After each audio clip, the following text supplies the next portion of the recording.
Sao giờ trong này chán à? Này à, sao chặt chặt nó chả có cút kia.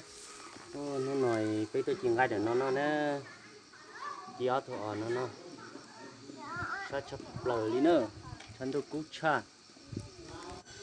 Cho bây giờ sẽ là ba sai tia, rồi bây giờ một sai phía trong này chán à, theo tiền rồi bây nó cho bây giờ.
Làm cả bó đi nhờ, cái này ăn cả bó đi.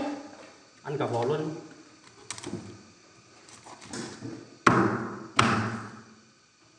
Anh không ăn được, ăn xong. Là nó tất cả phải đi này.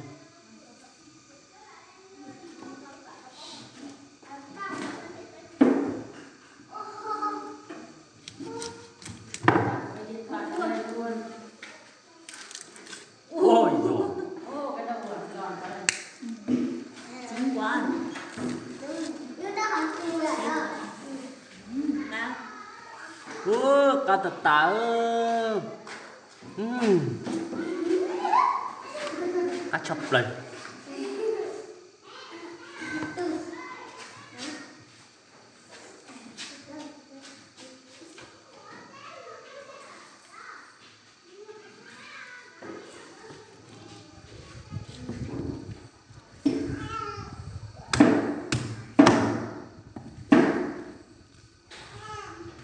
Hay da, ngon.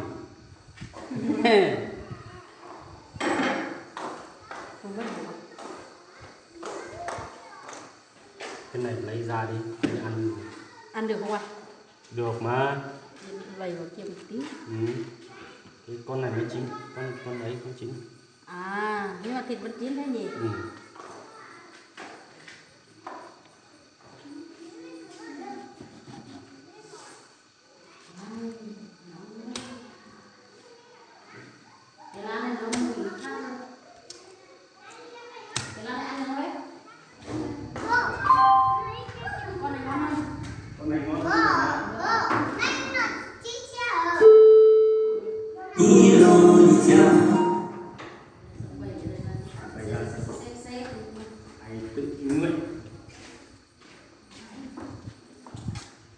Để anh muốn yêu.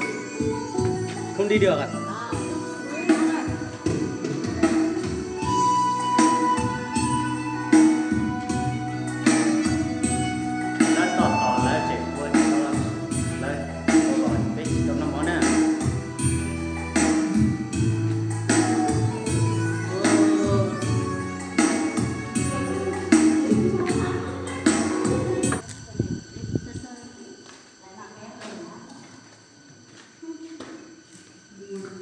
Ta thở yêu không còn nữa.